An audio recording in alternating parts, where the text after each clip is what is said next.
importante que se tome en consideración que a pesar de que no sea una norma jurídica como tal, pero el valor de la fidelidad está dentro del código de familia. Entonces, ven acá cómo va tomando forma esta teoría tridimensional. No lo tenemos en una norma, pero está dentro de los valores, que son hechos sociales. O es un hecho social que protege un valor, pero que también lo protege a través de una norma con una consecuencia jurídica. Por lo que yo les decía, un hecho social, yo entro al aula y no saludo. Eso es un valor porque es parte de la educación. Es una norma social, de etiqueta, como lo quieran llamar, el hecho de saludar al entrar a un lugar donde hay más personas, pero no está dentro de una norma jurídica, es decir, no es jurídicamente relevante y no tiene una pena, una consecuencia jurídica si yo saludo o no lo hago, porque para el derecho no es relevante si yo saludo o no saludo. Es relevante si le robo a una persona, es relevante si yo me quiero casar, porque cambia mi estado familiar, cambia mi identidad. ¿En qué sentido? Pues bueno, si yo me caso y decido colocar la partícula D en mis apellidos, eso cambia mi identidad. Por ejemplo, yo pude haber hecho algún documento antes en el cual yo hacía algún traspaso, alguna venta, etcétera, y ahora con esta idea de que yo me he casado y tengo la partícula D más el apellido de mi esposo, entonces yo ya no soy Giselle de Rosario Quintanilla Martínez, sino que sería Giselle de Rosario Quintanilla D y el apellido de mi esposo. Por lo tanto, por mucho que les pueda parecer a ustedes, pero Mireli es el mismo nombre. Pero, ¿qué pasa con alguien que tiene esta idea de los homónimos? Por ejemplo, que se llama, eh, ¿qué? Juan José Pérez. Y hay otro Juan José Pérez. Bueno, ¿cuántos Juan José Pérez pueden haber, por ejemplo, en la sociedad salvadoreña? Porque posiblemente el apellido puede ser de uso común, porque estos nombres sean muy comunes también. Entonces, la idea es determinar a la persona, sobre todo en la parte de los delitos penales, que sé que es una cuestión que ustedes no la van a ver como tal, pero que posiblemente van a ver la Corte Penal de Justicia y algunos elementos que son importantes que contienen una parte penal. Entonces, la individualización del sujeto. Imagínense que vayan a su casa, le digan, ¿usted es tal persona? Sí, ok, muéstrame su DUI. Sí, ok, sí es esta persona. Bueno, la vamos a llevar detenida porque usted ha sido denunciado por el delito tal. Y usted dice, no, pero es que yo no he hecho nada. Pero usted me está diciendo que sí se llama así. Sí, ok, entonces es usted. ¿Qué se hace entonces para identificar a esta persona? Lo que se hace es colocar el nombre de los padres. ¿Por qué? Porque no todas las personas que se llamen Juan José Pérez van a tener el mismo nombre de los papás. También puede que su papá se llame Juan José Pérez, pero su mamá se llama diferente. Entonces, esta es una manera de individualizar a la persona. ¿Qué les trato de decir con todo esto? Lo importante acá es que veamos cómo se integra el derecho, que contiene diferentes elementos. Tenemos una norma, que basa o es parte de un hecho social que es relevante jurídicamente, pero que también trata de cuidar un valor de la sociedad. Puede ser la justicia, la libertad, la vida, la integridad física, la integridad moral, etcétera. La igualdad, la equidad, etcétera. Pero bueno, vamos a regresar un poco a otros elementos. Tenemos que Fernández de Sarego nos dice que la ciencia del derecho se construye con tres elementos. La norma, que es el pensamiento, que es el elemento pensante, racional del derecho.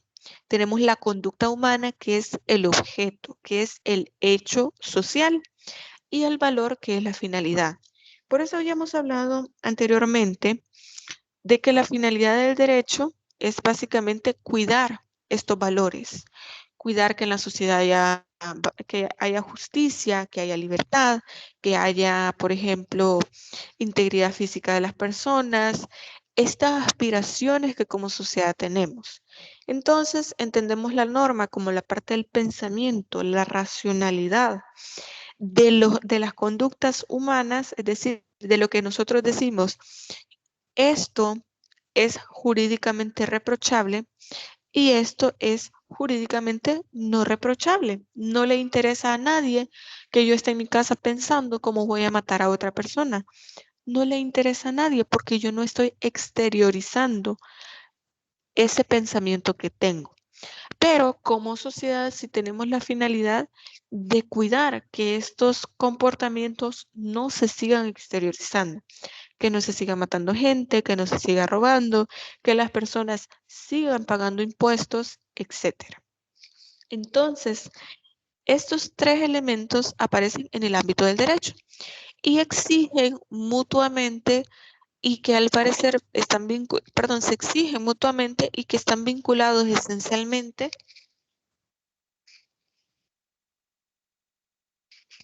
Perdón, permítame. Ok. Están vinculados esencialmente y que constituyen la ciencia jurídica del derecho.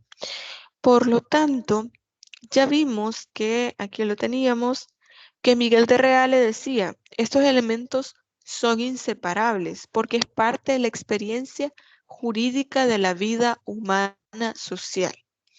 Y nos dice, no, perdón, y nos dice Fernández Cesarego, es que no podemos separar el pensamiento del objeto con la finalidad, porque se exigen mutuamente, lo queramos o no. Dentro de las normas hay valores que cuidan hechos sociales, o dentro de los valores es necesario crear una norma porque ya tenemos que la sociedad considera que esto es jurídicamente reprochable.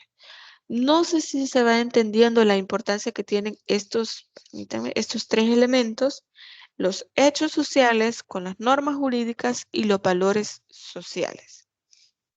Luego tenemos, permítame, que ambos estudiosos encontraban que se llegaba a captar forzosamente una relación existente entre los elementos que conforman el derecho. Por lo tanto, ya hablamos de Fernández Cesarego, también de Miguel de Reale, ambos, y de hecho que Fernández Cesarego él propuso esta idea en su tesis de licenciatura. Él se quería graduar, entonces él dijo, voy a proponer esta idea porque creo que el derecho debe entenderse así. Esto se dio en Perú, si mal no recuerdo, y Miguel de Reale la propuso en Brasil, y él porque ya tenía su escuela de derecho. Por lo tanto, vemos que en lugares diferentes, en casi al mismo tiempo, pero de una forma completamente separada, habían dos personas, estudiosos del derecho, que dijeron, me parece que el derecho debería entenderse así. Entonces, es una forma de poder integrar todo lo que ya vimos en clases anteriores. Ya vimos que contiene la norma, ya vimos que son comportamientos o conductas que nos interesa decir si son reprochables o no, pero que también se basan en valores que como sociedad aspiramos. La justicia, la libertad, la igualdad, la equidad, etc. Luego tenemos, permítanme, la posición del tridimensionalismo del derecho. Este tridimensionalismo constituye una teoría jurídica que analiza el derecho desde un punto de vista que es siempre dialéctico, es decir, que tenemos siempre en aprendizaje, instituyéndose en una correlación permanente y progresiva entre los tres términos, la norma, la norma, los hechos sociales y los valores, a efecto de que se puedan integrar el hecho en un valor y dando origen a las normas. Si hay algo que quiero que ustedes aprendan de esta clase es precisamente esta última frase que que les he mencionado. Se busca lograr la integración de un hecho social que está contenido en un valor social y que da origen a normas jurídicas. Si hay algo con lo que quiero que se queden, y se lo repito, es esto, que ya lo van a ver ustedes ahí en pantalla, que se los he colocado, permítanme, que se logre una integración de un hecho social en un valor moral, dando origen a normas jurídicas. Muy bien. ¿Qué quiere decir esto? Que el objeto del derecho es una realidad de la estructura tridimensional, por lo que su concepto describe una peculiar situación. Es decir, dentro del derecho nosotros vamos a crear normas de cosas que ya están pasando, que son jurídicamente relevantes, pero que describen una situación peculiar que nos interesa normar para que no se vuelva a dar, para que este comportamiento que es reprochable no pase de nuevo o para que un comportamiento que se está dando en la sociedad se dé de una manera diferente. Por ejemplo, lo que yo les mencionaba de pagar los impuestos. Esto no es que me están prohibiendo algo, me están mandando a hacer algo. Me están mandando a pagar impuestos porque estos recursos van a ser utilizados para el bien común, para salud, para educación, para seguridad, etcétera. Entonces, ¿cuál es el valor que se quiere proteger acá?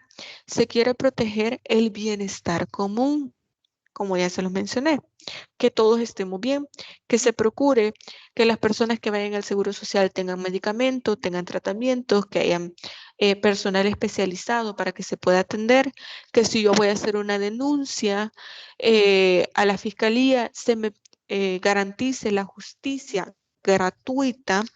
Si yo quiero estudiar en una escuela o en un centro escolar, que se me garantice, que se me dé por ejemplo, el material y los contenidos, la currícula de educación, que sea de manera, que se pueda administrar de manera apropiada, etcétera, que se me garanticen mis derechos básicamente. Por lo tanto, todo esto se viene a integrar a lo que es el derecho porque vemos el derecho así, como un conjunto de diferentes elementos, es decir, hechos sociales, valores, que van a estar contenidos en normas jurídicas. Aquí ya vimos el esquema que ya estábamos hablando, pero esta teoría tridimensional del derecho también toma en cuenta, perdón, al derecho como ciencia. ¿En qué sentido? También integra las concepciones o corrientes de pensamiento que nosotros ya estuvimos viendo anteriormente. El positivismo, el naturalismo y el realismo jurídico o realidad sociológica. ¿Por qué? Esto es como un triángulo, como lo mencionaba, teoría tridimensional. ¿Por qué? En el positivismo, lo único que interesa es normar algo, que pase por el proceso de formación de la ley.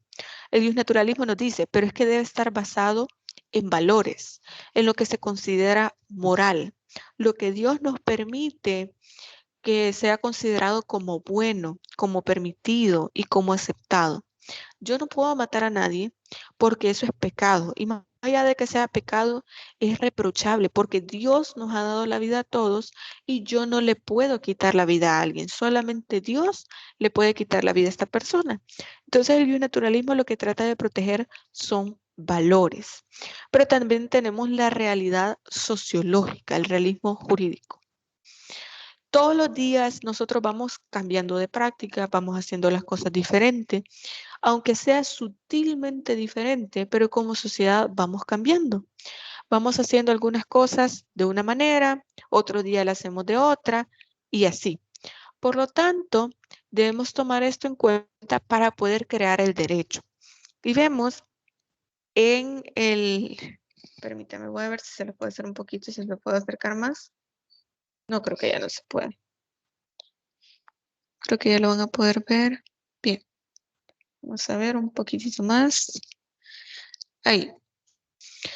Entonces, la teoría tridimensional del derecho ve a los valores estudiados desde la axiología, que es precisamente la ciencia que trata sobre los valores, que estudia los valores. Yo creo que en sociología ustedes están viendo esta parte, que es la axiología, que busca la justicia.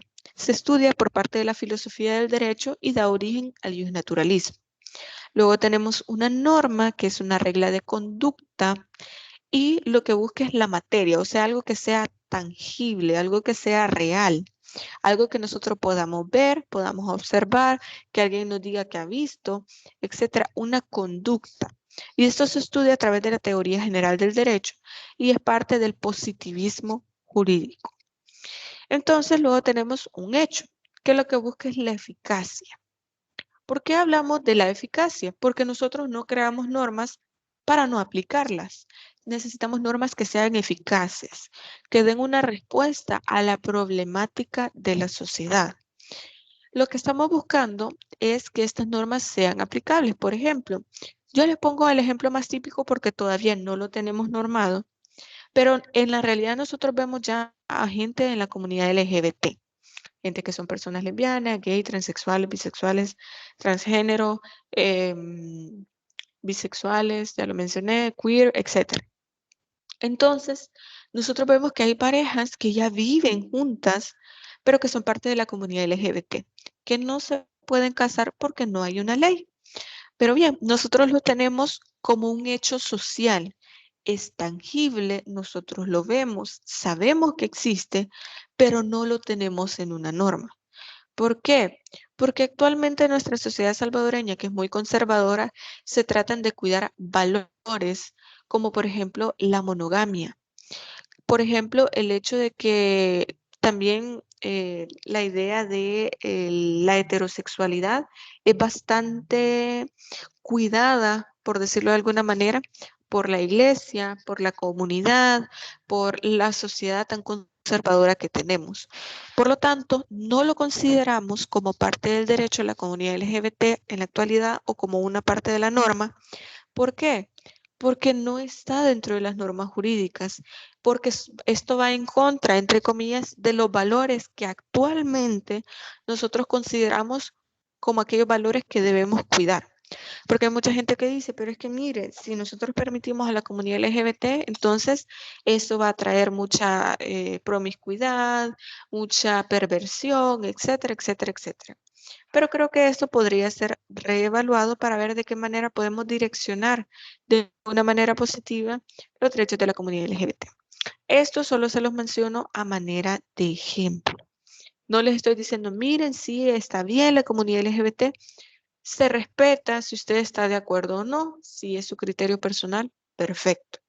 Lo que les trato de poner es el ejemplo nada más para que vean cómo en muchas ocasiones, a pesar de que es una realidad social, nosotros no lo tenemos dentro de la norma porque cuidamos otros valores, porque no va en consonancia con los valores sociales que nosotros tenemos reconocidos en la actualidad.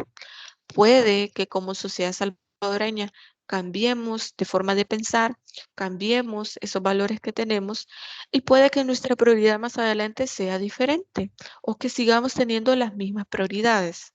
Pero bueno, esto es solo la manera de que ustedes puedan comprender un poco este tema. Vamos a ir avanzando. Permítanme.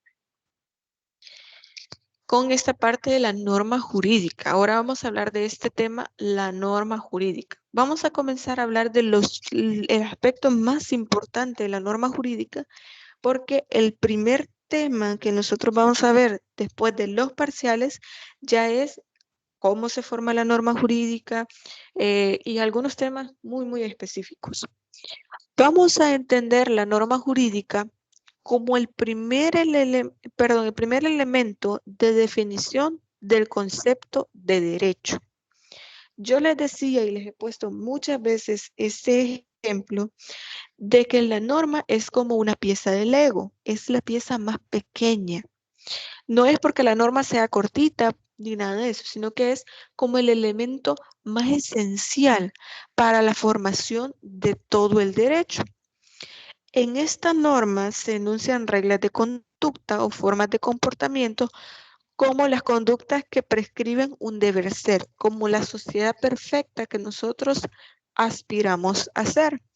Por eso es que la norma nos dice que no hay que robar, que no hay que matar, que no hay que violar, que no hay que esto, lo otro, y nos mandan a hacer ciertos comportamientos. Por ejemplo, como ahí lo mencionaba, el deber ser. ¿Cómo debe ser nuestra sociedad salvadoreña? Pues bueno, ahí ya nos menciona cómo debería ser. ¿En qué sentido? Lo que yo les decía.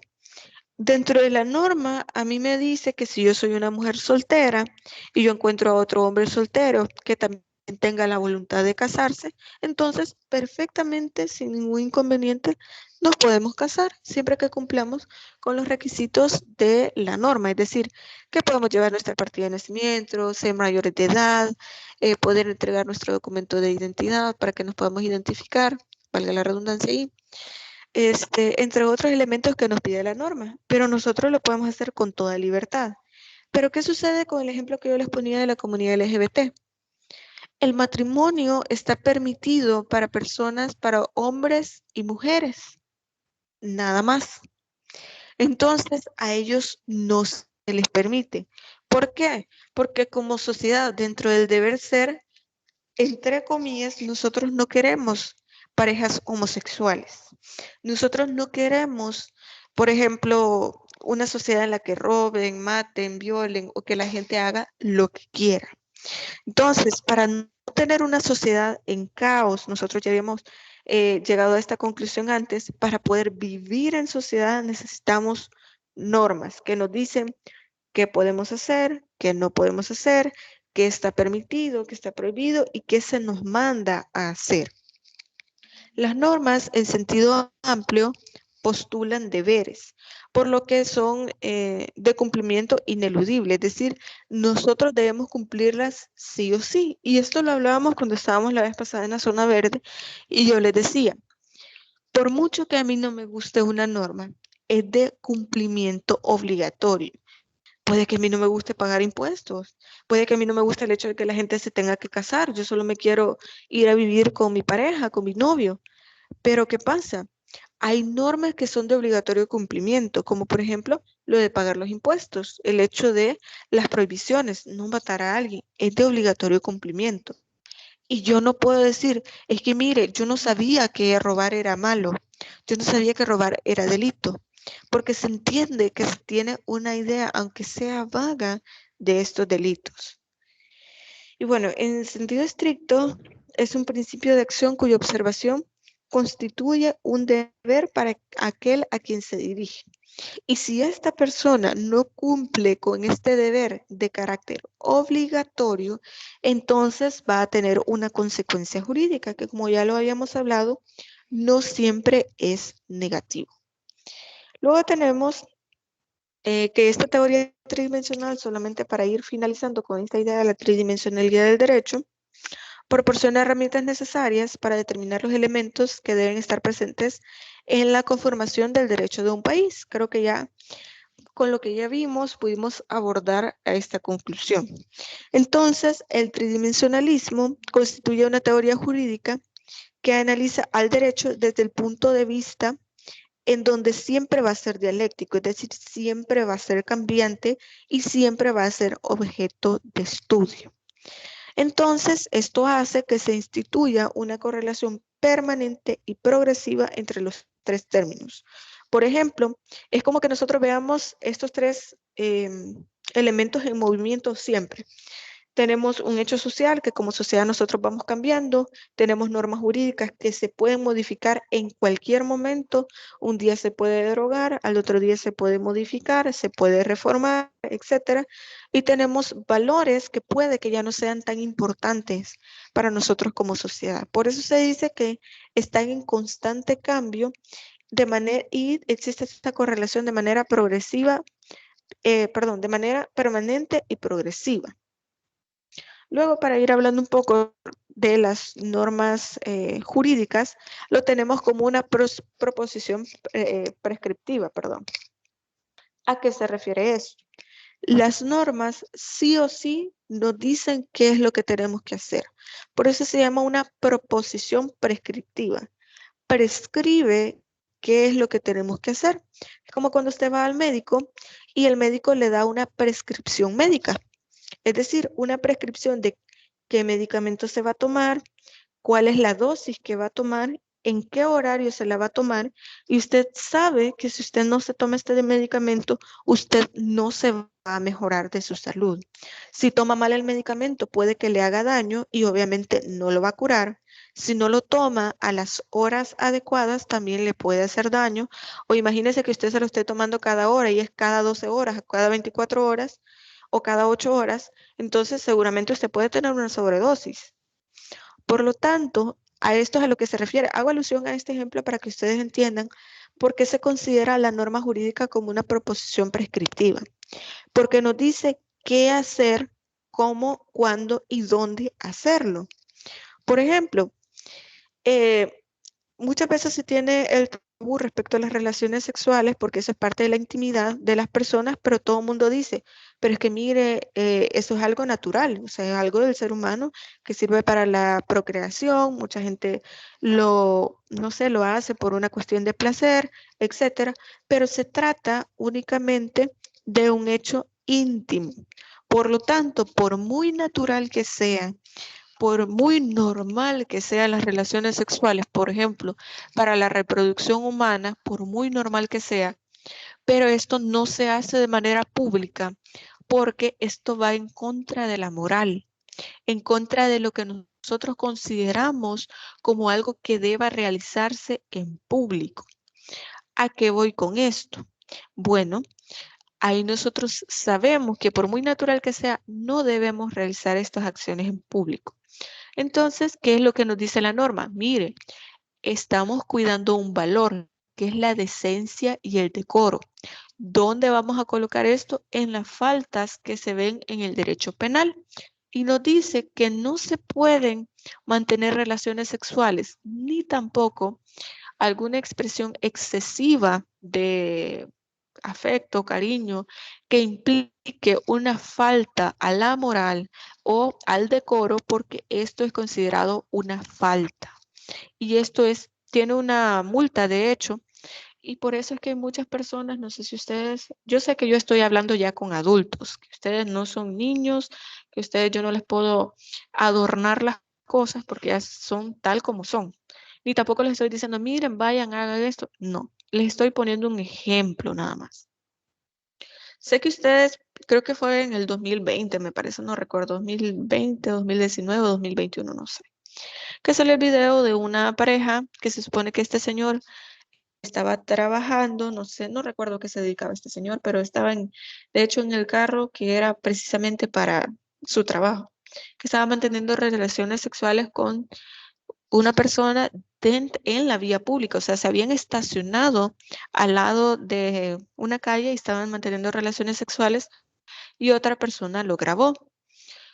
Esto es una falta al decoro y es una falta a la decencia. Por lo tanto, sí, si hubiera llamado a la policía, perfectamente les impone una falta y tienen que pagar una multa por eso.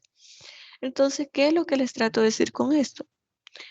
Nosotros sabemos que por muy natural que sea, hay lugares, hay momentos, hay formas y la persona, pues nosotros la vamos a elegir y todo eso, si es su pareja, si es su novio, su novia, etcétera, responsablemente, claro, y no les estoy diciendo que lo vayan a hacer, pero hay formas de poder realizar ciertas acciones. Por ejemplo, les pongo otra idea, que es el hecho de pagar impuestos. Yo les he dicho, bueno, usted va a poner gasolina en su vehículo y ahí paga el impuesto. Usted no necesita hacer nada, solo ponerle el combustible al vehículo y pagar la cantidad que usted le ha colocado al vehículo dependiendo del precio que tenga el combustible en ese momento. Pero ¿qué pasa? Si yo entonces ya soy mayor de 18 años, yo ya trabajo, yo soy abogada, entonces yo tengo mi oficina, yo tengo que pagar impuestos por la prestación de mis servicios profesionales como abogada. Entonces yo sé que ya en abril yo tengo que pagar la renta. Tengo que pagarle a Hacienda la renta, tengo que pagar esos impuestos. Entonces yo voy, hago mi declaración de renta y la presento al Ministerio de Hacienda.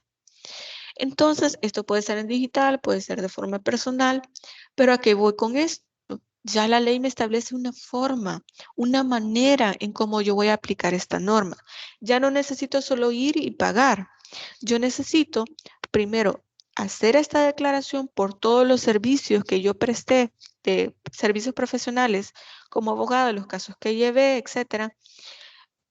Colocar esto dentro de la declaración de renta, presentar esta declaración al Ministerio de Hacienda y ellos me van a decir cuánto tengo que pagar de impuestos o si ellos me van a devolver a mí impuestos, es decir, la renta, porque eso no es grabado. Eso ya tiene un poco más que ver con la parte del derecho, pero hay formas o hay lugares, más bien hay situaciones por las cuales a usted le pueden devolver por la renta que usted ha pagado.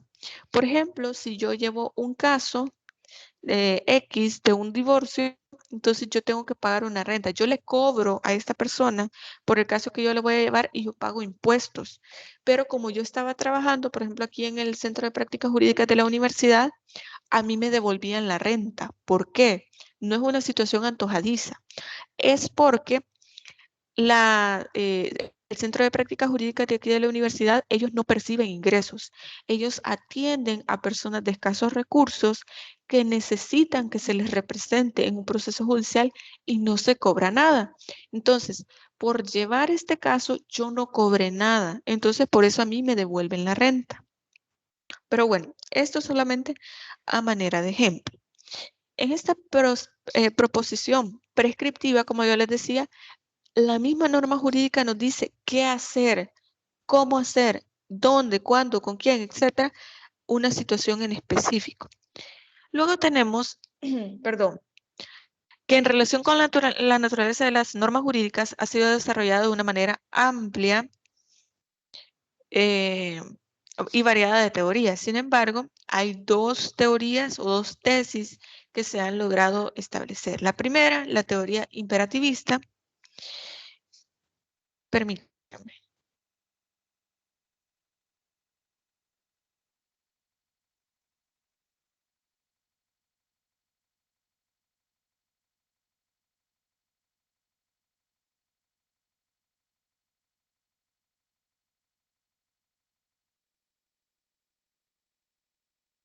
Ok, disculpen.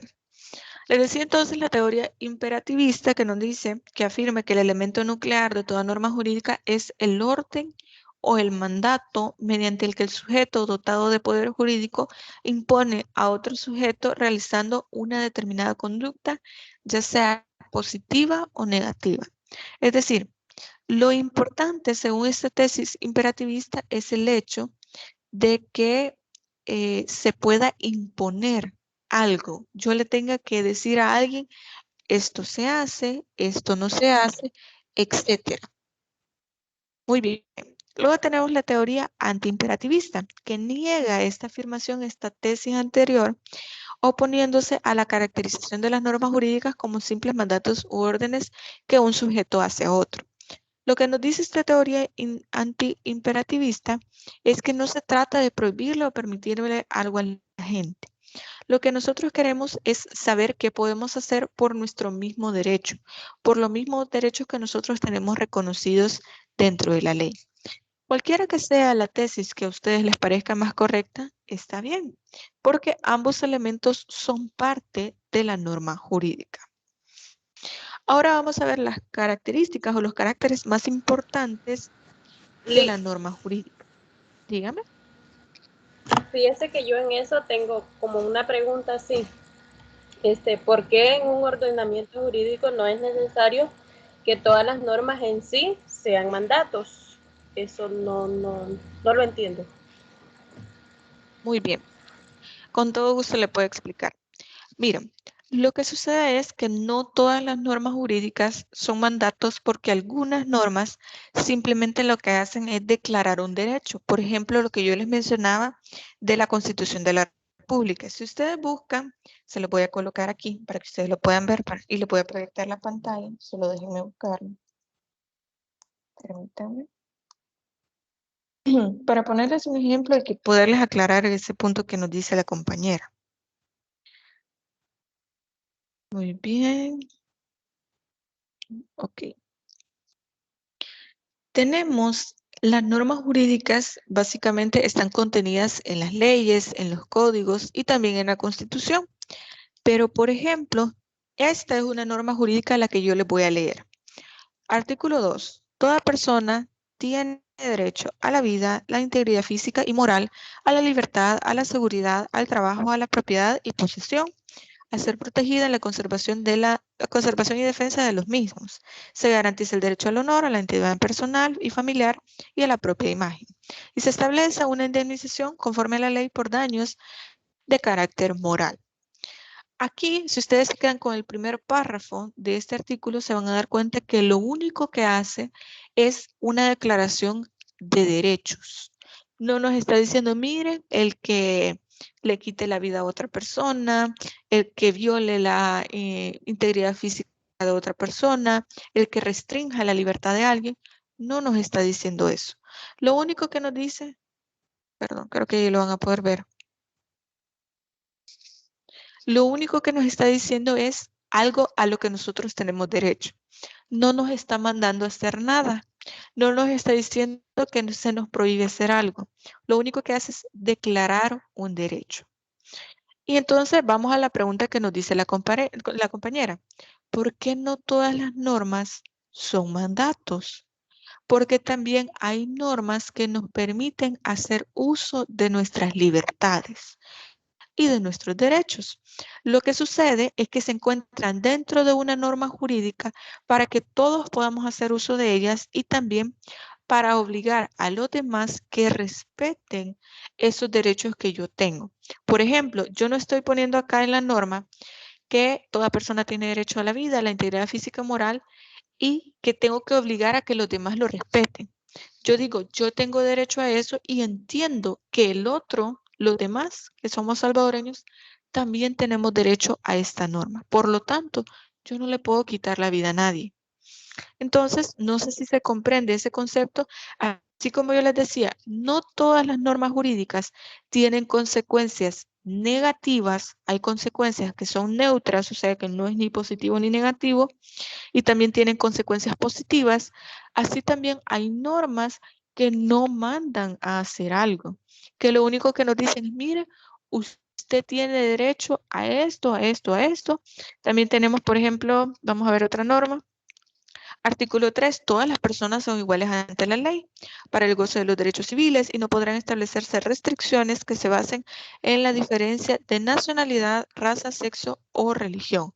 Aquí no me manda hacer nada, no me prohíbe nada, ni tampoco me permite nada. Solo lo único que me dice es que soy igual ante la ley, igual que todos los demás. Por lo tanto, esta declaración de derechos debe estar contenida en una norma para que sea obligatoria. Esa es la única razón por la cual hay normas que no mandan a hacer algo, que lo único que nos piden es que se apliquen de forma obligatoria para hacernos entender que nosotros también tenemos derecho. No sé si con esto puedo responder a su pregunta. Sí, sí, Ok. gracias.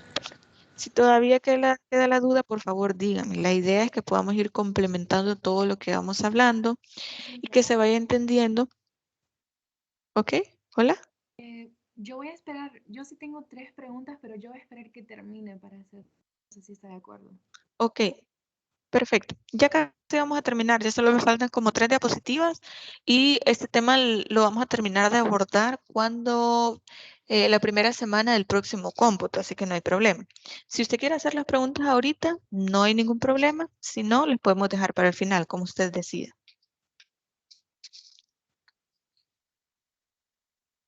Sí, voy a esperar al final porque a lo mejor en lo que usted va hablando las voy respondiendo a mí misma, entonces voy a esperar. Perfecto, está bien, no hay ningún problema. Entonces tenemos los caracteres o aquello que caracteriza a la norma jurídica. Tenemos la juridicidad, que es el rasgo atribuido a las normas jurídicas por su pertenencia a un sistema jurídico. Es decir, son normas, y miren lo confuso que puede llegar a ser. Son normas jurídicas porque pertenecen a un sistema jurídico, pero aquí es donde cobra importancia, por eso les decía que este es un tema como a manera de conclusión de cosas que hemos visto antes. ¿Por qué? Es una norma, pero no todas las normas son jurídicas. Les decía, hay normas sociales, normas de etiqueta, normas consuetudinarias o comúnmente llamadas de uso social, que nosotros, por ejemplo, si yo voy pasando en medio de varias personas o de personas que están platicando, yo digo permiso. Y esa es una norma de uso social y de educación. Pero eso no es una norma jurídica. Entonces se considera norma jurídica aquella que pertenece al sistema jurídico. Por eso habíamos hablado de que únicamente eran válidas las normas jurídicas cuando pasaban por el proceso de formación de la ley.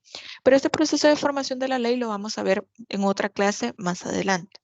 Entonces, hablamos de que una norma tiene juridicidad porque está dentro del sistema jurídico, por tanto, esta pertenece a algo más grande que se llama ordenamiento jurídico.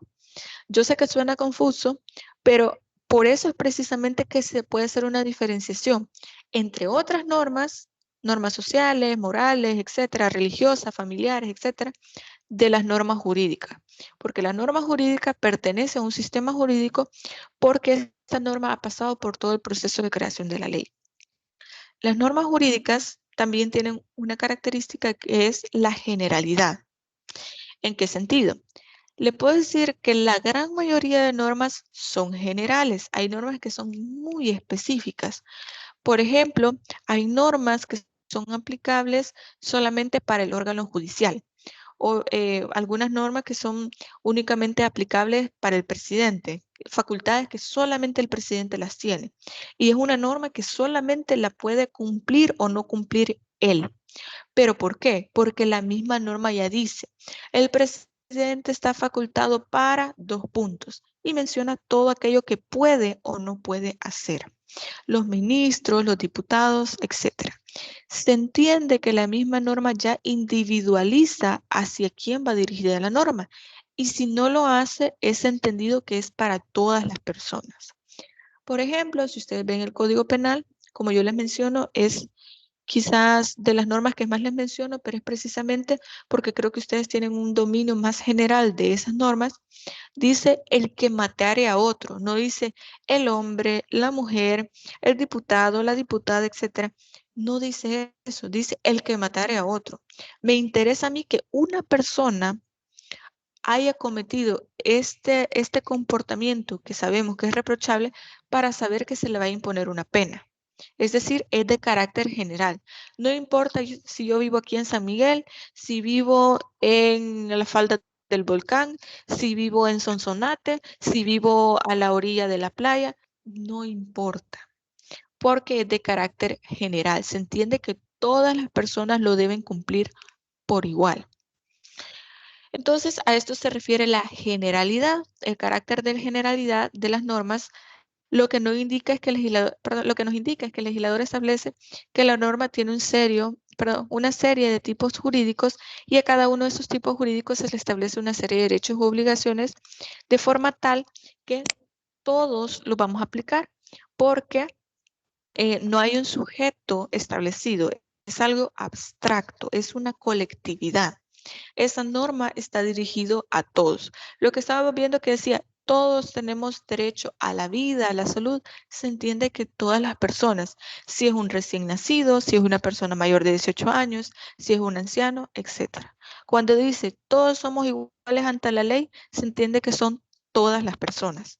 No es una persona porque tenga un estatus económico mayor, porque sea una persona, un recién nacido, porque sea un adulto mayor, etc. Luego tenemos otro carácter importante de la norma jurídica que es la abstracción. Creo que todos estamos familiarizados con la palabra abstracto, es decir, que no tiene forma. Pero entonces, ¿por qué la norma va a mandar a hacer algo si la norma es abstracta, no tiene una forma definida? Es bastante sencillo. Bueno, es lo suficientemente abstracta para ser aplicable en diferentes situaciones, es decir, que se pueda adaptar a diferentes escenarios. Por ejemplo, como yo les mencionaba, cuando yo digo el que matare a otro tendrá una pena de 10 a 20 años. Yo no estoy diciendo la persona que mate en una noche del mes de abril con un cuchillo a otra que sea menor de edad, yo no estoy diciendo una situación en específico. Perdón, lo estoy dejando de una manera lo suficientemente abstracta. Permítame, por favor. Ok, disculpen. Lo estoy diciendo de una situación lo suficientemente abstracta para que se pueda adecuar a cualquier caso que cumpla con ese resultado, es decir, de matar a otra persona. Estoy hablando de que alguien mate a otra persona, se le va a imponer una pena. Entonces, como yo les decía, la norma no puede decir el que mate a otro empujándolo con una mano. Entonces, si alguien lo empujó con 2 manos, ya no entra dentro del tipo penal. Por eso dice que la norma se entiende que va a ser lo suficientemente abierta, lo suficientemente abstracta para poder contener la mayoría de comportamientos, pueden ser reprochables dentro de la sociedad. Por ejemplo, si yo hablo del delito de hurto, de quitarle algo a alguien, a mí lo que me interesa no es que si es mi estudiante, yo le puedo quitar su teléfono, si es alguien que yo no conozco, yo le puedo apropiarme de algo. El hecho es apropiarme de algo ajeno. Esa es la conducta reprochable. Pero la norma tiene que ser lo suficientemente abierta para que pueda entrar todas estas situaciones en las que se pueda dar este delito. Luego tenemos la normatividad, que es el carácter en el que se quiere poner en manifiesto, y es que las normas jurídicas nos obligan y nos vinculan a todos, y por tanto es obligatorio su cumplimiento. Es decir, la normatividad lo que nos dice es, no guste o no nos guste, nosotros debemos cumplir con las normas. Nos gusta este contenido, nos parezca bien o no nos parezca bien, nos parezca que cumple o no su objetivo, siempre la vamos a tener que cumplir. Y luego tenemos la validez de la norma. En este caso, nos dice que la norma solamente va a ser válida cuando se encuentre dentro del ordenamiento jurídico, es decir, que cumpla con todo este proceso de información de la ley del cual ya hemos estado hablando. Y esta característica de validez también la vamos a ver más adelante en varios temas, ya sea en el proceso de formación de la ley y también en otras características que cumple la norma jurídica. Por eso vamos a ser un poquito breves respecto a esto y lo vamos a ir viendo más adelante. Y finalmente tenemos cuál es la estructura de una norma jurídica. ¿Cómo se supone que debe verse una norma jurídica de manera general o al menos lo más normal que se pueda? Tenemos el supuesto jurídico y esto ya lo habíamos hablado, que es básicamente el hecho. Se entiende como la configuración previa de la norma jurídica que hace posible un hecho real. Yo no estoy hablando de una situación imposible, como por ejemplo decir que una norma jurídica va a hablar de cómo van a venir los extraterrestres aquí a San Miguel el día de mañana, porque es una situación, no es imposible, la verdad, pero no estamos hablando de una situación que sea ni jurídicamente relevante, ni que sea un hecho que ya existe dentro de la sociedad. Y ustedes me van a decir, pero mire, Lick, los extraterrestres sí existen. Bueno, puede que sí, pero jurídicamente eso no nos afecta, eso no es relevante. Por lo tanto, yo necesito un supuesto real, tangible, existente y que sea jurídicamente relevante para poder configurar una norma jurídica. Entonces, esta es la figura que implica un antecedente y como una condición para una reacción jurídica. Ojo con esta definición. Es una figura que implica un antecedente como una condición para una reacción jurídica. Por lo tanto, en el ejemplo más típico que siempre les pongo, el que matare a otro tiene una pena de 10 a 20 años. Bien, para que a mí me pongan una pena de 10 a 20 años, yo tengo que haber matado a otra persona. A mí no me pueden imponer una sanción ni una consecuencia jurídica si yo no he matado a nadie, si yo no he cumplido con ese supuesto jurídico. ¿Por qué les interesaría a ustedes conocer estas partes de la norma? Porque obviamente ustedes más adelante en la carrera, cuando vean derecho público, derecho privado, permítanme, van a ver diferentes normas en las cuales, por ejemplo, cuando vean derecho internacional público, no, cuando vean derecho internacional privado, por ejemplo, si una persona se casa con otra en Perú y de pronto tienen propiedades en Costa Rica y se van a vivir después a México y tienen hijos allá y se quieren divorciar, pero las dos personas son salvadoreñas, entonces, ¿cómo vamos a hacer? Y me va a decir, sí, Lick, pero es que eso tienen que ver los abogados. No, no siempre. Porque imagínense que estas personas han hecho negocio o tienen una empresa que brinda algún servicio en España y están viviendo aquí en El Salvador. Entonces, ¿cómo van a hacer? Si ustedes trabajan en aduanas y de pronto esta empresa está en Los Ángeles, entonces ustedes quieren traer estos productos aquí a El Salvador, ustedes tienen que aplicar la ley de aduanas. Por lo tanto, ustedes se tienen que familiarizar con las normas jurídicas. Si cumple con lo dispuesto en la ley o no, si cabe dentro de esta norma o no, si podemos aplicar una norma o podemos aplicar otra. Y finalmente tenemos la consecuencia jurídica, que es el otro elemento de la norma. Ahora bien, antes de pasar a esta definición, les recuerdo algo que ya hemos hablado. No todas las normas jurídicas tienen consecuencias jurídicas. ¿Por qué? Por lo que ya habíamos hablado de las normas que están dentro de la Constitución. No todas las normas imponen o mandan a hacer algo. Muchas de ellas solo son declarativas de derecho o solo nos dicen cómo debemos entender una situación o una norma. Solo nos sirven para interpretar o solo nos sirven para poder comprender otra norma que sí tiene una sanción o que sí nos manda a hacer algo. Por lo tanto, no todas las normas tienen consecuencias.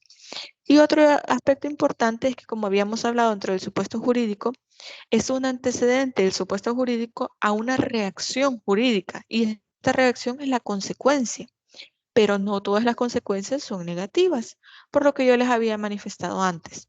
Por ejemplo, si yo me quiero divorciar, obviamente esta disolución del vínculo matrimonial implica una consecuencia, que es, por ejemplo, que yo voy a pasar de nuevo a estar soltera, que yo voy a cambiar mis documentos, mi identidad vuelve a ser la misma, o sea, mi nombre completo, sin la partícula D, más el apellido de mi esposo, etcétera. Por lo tanto, esta es una consecuencia, pero no es negativa. Dentro de las consecuencias negativas, tenemos la pena de prisión, las multas, las faltas, entre otras. Y entre las positivas puede ser el hecho de que a mí me permita, por ejemplo, el hecho de, como yo les mencionaba, de que me voy a casar, me da la posibilidad de elegir mis apellidos. Si yo quiero mantener mis apellidos de soltera, si quiero colocarme la partícula D con el apellido de mi esposo, si quiero usar mi primer apellido de soltera más el primer apellido de mi esposo sin la partícula D, entre otras opciones, yo tengo la posibilidad de hacerlo. Y esta es una consecuencia, pero no es negativa. Por lo tanto, vámonos desarraigando de esa idea de que las consecuencias jurídicas son todas negativas. Creo que con esto ya finalizamos el contenido de esta clase. No sé si la compañera y también alguien más que tenga alguna duda puede hacer las preguntas que ustedes tengan para así poder comentarlas y aprovechar el tiempo que nos queda para resolver esas dudas. Buenos días, sí, soy Stephanie Turcios. Generé 3 preguntas. La primera es cuando estaba hablando sobre lo que es el adulterio, ¿verdad? La infidelidad. Mi pregunta es si una persona contrata, digamos, a un investigador privado para demostrar la infidelidad, perdón, de su pareja, ¿eso es un delito o alguna violación de derecho, por ejemplo, a la privacidad? O porque también existen programas, por ejemplo, en Estados Unidos, de que cachan, digamos, a las parejas, pero literal graban. Yo sé que muchos de estos programas son, digamos, actuados, pero en el caso de que sea algo más personal, como una contratación de un detective o algo privado que tome imágenes que, o sea, se considera un delito o alguna violación a privacidad, o no sé si me voy a entender con la pregunta. Perfectamente. Definitivamente ese es un delito a la intimidad y a la imagen de la persona, porque en muchas ocasiones hasta se toman fotos de las personas que van saliendo con otra persona, etcétera. Es un delito a la intimidad de la persona, porque se está inmiscuyendo a la vida personal de alguien sin el permiso de esta persona. Por lo tanto, sí es cierto, hay programas en Estados Unidos que básicamente se pueden considerar que son actuados, pero resulta que no sé si ustedes han visto que hay como una empresa y bueno, hay varios investigadores privados aquí en El Salvador que se dedican precisamente a eso, que los contratan a ellos para que puedan investigar alguna infidelidad, por ejemplo, ver si alguna persona que viene de otro país tiene otra pareja acá, etcétera, pero realmente se hacen contratos en los cuales los investigadores privados se deslindan de toda responsabilidad porque a quien van a denunciar por este delito contra la intimidad de la persona es a quien lo contrató. Ellos simplemente hacen un trabajo. Pero, ¿cuál es el problema? Si usted quiere decir, mira, fíjese que me quiero divorciar porque yo contraté a un investigador privado y resulta que esta persona me está siendo infiel, esas pruebas no se las van a admitir. ¿Por qué? Porque la obtuvieron de una manera manera ilícita, de una manera en la cual se violó la intimidad de la persona para lograr estas fotos, estas grabaciones, estas pruebas que supuestamente fueron tomadas. Entonces, ¿qué es lo que sucede? En la actualidad es muy difícil poder probar una infidelidad para poder establecer un divorcio. La única manera en la cual se puede establecer un divorcio aduciendo una infidelidad es que se entienda que dentro del matrimonio una de las personas haya tenido hijos con alguien más. Por lo tanto, obviamente los hijos no nacen de la nada. Entonces se entiende que hubo una relación sexual ahí y por lo tanto, entonces hubo una infidelidad. Entonces, no sé si le respondo con eso su pregunta. En definitiva, de Sí. alguna manera es constituible como un delito. Y disculpe que Jaime me había colocado aquí que si la infidelidad era delito, era considerado como adulterio, ese era el tipo penal y lo pueden encontrar en el Código Penal, si no me recuerdo, no sé si el del 74 o el del 78, pero sí es un delito. Vamos a ver sus otras dos preguntas, Stephanie. Sí, mi segunda pregunta es sobre las normas jurídicas. Veo, como usted dice, no todas tienen consecuencias negativas, otras positivas. Mi pregunta es, ¿estas se han formado, digamos, en base a, digamos, un pensamiento justnaturalista, que es más como en base a lo natural, a lo de Dios, o a un positivismo, que es más como algo que tiene que ser aplicado como algo, o sea, no sé si, perdón, soy muy mala redactando preguntas, pero o se han formado, digamos, en base a los dos pensamientos. No se preocupe por eso, su pregunta está muy bien. Miren, nosotros somos el resultado de casi todas las corrientes. De hecho, la que actualmente se está aplicando es el post-positivismo, que es como tratar de sacar lo mejor de todas las corrientes de pensamiento anteriores. Y por eso, con el paso del tiempo, hemos tratado de ir perfeccionando lo que nosotros tenemos en la actualidad como derecho, como ordenamiento jurídico, vamos a llamarlo así. Ahora bien, si es el resultado, por ejemplo, del derecho natural, posiblemente no, y les voy a explicar por qué. El derecho natural no consideraba que fuera necesario establecer los derechos de las personas dentro de la norma, porque se entendía que si yo nací, yo tengo derecho a la vida y yo no le puedo quitar la vida a nadie más. Eso a manera de ejemplo. Pero yo no necesito establecerlo en una norma para saber que yo no voy a matar a nadie. Tampoco podemos considerar que somos positivistas, o sea que es eminentemente normativo, que si no está en la ley no lo voy a cumplir, porque como podemos ver, ambos extremos son malos. Por lo tanto, hemos hecho como un híbrido con el paso del tiempo en el que tomamos a bien tanto aquello que tiene que ver con el realismo jurídico, con el positivismo, con el, permítame, le voy a poner de nuevo esa parte para que ustedes lo vean, el naturalismo y el positivismo, porque, permítanme, para que ustedes lo puedan ver acá, ya se lo voy a mostrar. Esa imagen que yo les colocaba aquí, esta. Si ustedes ven, es como un triangulito y ahí se menciona el naturalismo, el positivismo y la realidad sociológica o el realismo jurídico. En este caso se toma parte de los tres elementos para poder crear el derecho. No podemos dejar a un lado los derechos naturales de las personas o estos valores a los que aspiramos como sociedad. No podemos dejar a un lado las normas porque entonces no sería obligatorio su cumplimiento, pero también debemos tomar en cuenta lo que nosotros socialmente hacemos y demandamos al derecho, es decir, nuestras acciones, aquello que nosotros vemos tangiblemente dentro de la sociedad. Entonces, respondiendo a su pregunta, somos un resultado de todo. Y actualmente, por eso el pospositivismo toma una parte de cada uno de esos elementos para formar lo que nosotros tenemos en la actualidad. No sé si con eso respondo a su pregunta. Sí, de hecho sí. La tercera, y disculpe, Preocupe, dígame. esta es más como basado en lo histórico, porque sí me dio mucha curiosidad, también tocó parte, digamos, del antes, el del cómo era antes. Entonces mi pregunta es, ¿existe la posibilidad de que los sacerdotes, por ejemplo, o sea, o un líder, digamos, religioso, haya sido parte del sistema jurídico en la época pasada? No es una posibilidad, es un hecho.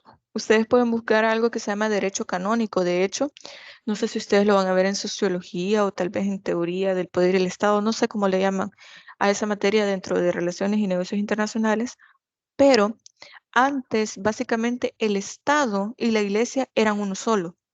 Lo que, de hecho, Napoleón Bonaparte siempre iba al, donde estaba el Papa para poder pedirle permiso para tomar ciertas decisiones. Entonces, antes el derecho y la religión eran uno mismo. Por eso es que se hablaba, Kelsen hablaba de la teoría pura del derecho, del positivismo. La teoría pura lo que trataba era, bajo este mismo concepto, de depurar al derecho, de quitarle la parte moral, la parte religiosa, porque históricamente se había visto que el derecho tenía mucho, mucho, mucho que ver con la parte religiosa, con lo que decía la Biblia. Por eso podemos ver que los 10 mandamientos se parecen mucho a algunos de los tipos penales que tenemos. Por ejemplo, uno de los mandamientos dice no matarás. Y nosotros tenemos un delito que es para el homicidio. Tenemos el robo, el hurto.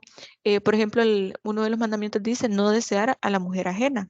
En este caso, obviamente, estamos hablando de la infidelidad, pero ¿qué ha hecho el Estado? Ya que no podemos o nos cuesta mucho poder probar una infidelidad porque va en contra del derecho a la intimidad de las personas, entonces lo ha colocado dentro del Código de Familia diciendo, miren, las personas que se quieran casar tienen que cumplir con el deber de fidelidad y se entiende que se va a proteger la monogamia, es decir, que las parejas solo van a ser de dos personas, porque hay un delito dentro del Código Penal que se llama bigamia.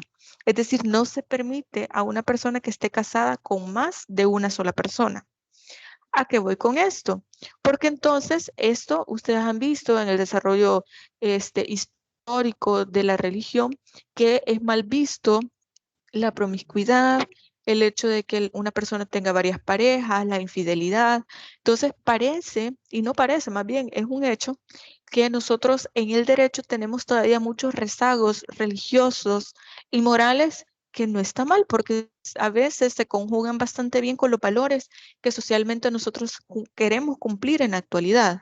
Por lo tanto, no es solamente como una idea que a usted le haya pasado por la mente, que en algún momento algún líder religioso haya tenido algo que ver con el derecho, es que así fue. Y ahora se ha tratado de separar a la iglesia de, ya sea católica, porque también, ya le voy a explicar algo, se ha tratado de separar a la iglesia del derecho. Y esto que les quiero explicar es, por ejemplo, cuando sucede algo con lo que pasó con la ley de amnistía, por ejemplo, creo que ustedes más o menos han escuchado sobre eso. Se les preguntó a los líderes religiosos, se les preguntó a los pastores evangélicos qué opinaban sobre eso. Pero creo yo que la opinión la podemos generar todos, no por su calidad de pastores evangélicos o de líderes religiosos, ellos solo pueden dar una opinión, pero no pueden tomar decisiones. Por ejemplo, muchas veces cuando hay conflictos entre la asamblea y el presidente, se ha visto históricamente que los mismos líderes religiosos, perdón, ellos buscan que exista como una unión, buscan la paz, la unidad, pero ellos no deberían tener, digamos, algún tipo de injerencia. Pueden dar una sugerencia, pueden dar un consejo, pueden ayudar a que se puedan reunir las partes, pero tratar de que no se haga eso. No sé si con esto respondo a su pregunta. Y está Sí, bien, Giovanni, no hay problema. De todos modos, ya voy a finalizar. Dígame, Stephanie. Sí, solo quería dar un comentario sobre eso. Y mi objetivo con la pregunta era porque yo lo observé en una película basada en la época del siglo XVIII en Escocia, en la que un niño roba algo, era un delito, digamos, menor, que roba algo por hambre, un pan, y ha sido llevado justo por un sacerdote, o sea, hablando de lo católico, ha sido llevado al que pone el orden de la ley en esa época y, o sea, la esposa de este que impone esa ley es digamos, la que suaviza e interviene por el niño para que no se le haga una sanción mayor, sino que algo leve. Entonces lo que hacen es castigarlo, o sea, lo sancionan con clavarle la oreja ay, no me acuerdo el nombre, cómo se llama, pero le clavan la oreja en una cosa de madera y, o sea, mi pregunta, o sea, el objetivo era porque usted es mi fuente más confiable en este momento como para responder esa pregunta. Entonces sí, y también se refiere bastante a la realidad sociológica que usted mencionaba, porque eso ha venido obviamente cambiando, se ha venido adaptando según pasan los años, y que de hecho dentro de la misma católica, yo soy católica, no quiero meter mucho el cristianismo, pero sí ha venido cambiando justo dentro de la iglesia muchas cosas. Solo eso me llamó la atención y tuve la pregunta. Gracias. Ok. Entonces, Stephanie, solo ya para ir finalizando, porque nos quedan nada más 2 minutos, yo no les quiero quitar más tiempo de su receso. Lo podemos ver desde el momento de la colonización. Tenemos los reyes de España, que eran los reyes católicos de Castilla, para que vean desde ahí cómo se impone, cómo se une el poder, las normas que ellos decían y también la religión. Y ellos vinieron acá a América a evangelizar a las personas.